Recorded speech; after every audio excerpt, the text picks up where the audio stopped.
గుజరాత్లోని అహ్మదాబాద్లో భారీ విమాన ప్రమాదం జరిగింది.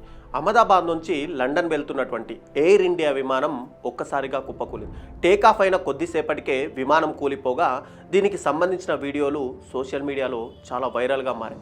అయితే ప్రమాదం జరిగిన సమయంలో విమానంలో 230 మంది ప్రయాణికులతో పాటు 12 మంది సిబ్బంది అంటే పైలట్ ఇతర సిబ్బంది ఉన్నట్టు కూడా సమాచారం అందుతుంది. అయితే ప్రమాదానికి కారణాలు ఇంకా దర్యాప్తులోనే ఉన్నాయి.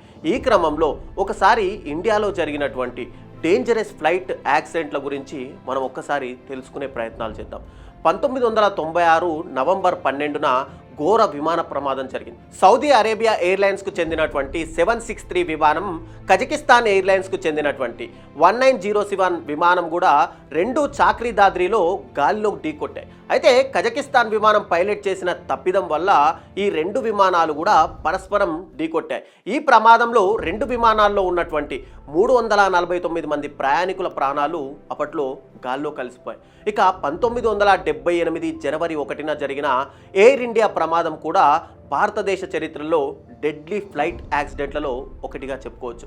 ఎయిర్ ఇండియా 855 ఫ్లైట్ ముంబైలోని బాంద్రా సముద్ర తీరంలో కుప్పకూలిపోయింది. ఈ ప్రమాదంలో విమానంలో ఉన్న 213 మంది ప్రాణాలు కోల్పోయారు. ఇక మంగళూరులో జరిగిన మరో విమాన ప్రమాదంలో 158 మంది చనిపోయారు. దుబాయ్ నుంచి మంగళూరు వెళ్తున్నటువంటి air India express Mangaluru international airport runway దాటిపోయి ఆ గోడను ఢీకొట్టింది. ఆ ప్రమాదంలో 158 మంది అక్కడికక్కడే మృతి చెందారు. ఇక ఇండియన్ ఎయిర్లైన్స్కు చెందిన మరో విమానం 1988 అక్టోబర్ 19న అహ్మదాబాద్లోనే కుప్పకూలిపోయింది. అప్పుడు పైలట్ తప్పిదం వల్ల జరిగిన ప్రమాదంలో 130 మంది ప్రాణాలు కోల్పోయారు. ఇక 1976 అక్టోబర్ 12న ఇండియన్ ఎయిర్లైన్స్ ఫ్లైట్ 171 క్రాష్ అవ్వడంతో 95 మంది చనిపోయారు.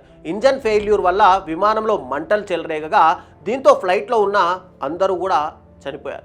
ఇక 1962లో ముంబైలోనే జరిగిన మరో ప్రమాదంలో 94 మంది చనిపోయారు. ముంబై వస్తున్న విమానం ఓ కొండను ఢీకొనడంతో ఈ ప్రమాదం జరిగింది. ఇక 1990 ఫిబ్రవరి 14న బెంగళూరులో ఇండియన్ ఎయిర్లైన్స్ ఫ్లైట్ క్రాష్ అయింది. పైలట్ తప్పిదం వల్ల ఈ ప్రమాదం జరగగా 92 మంది చనిపోయారు. 1992 జూన్ 14న Japan Airlines flight 472 Palam airport వద్ద క్రాష్ అయింది.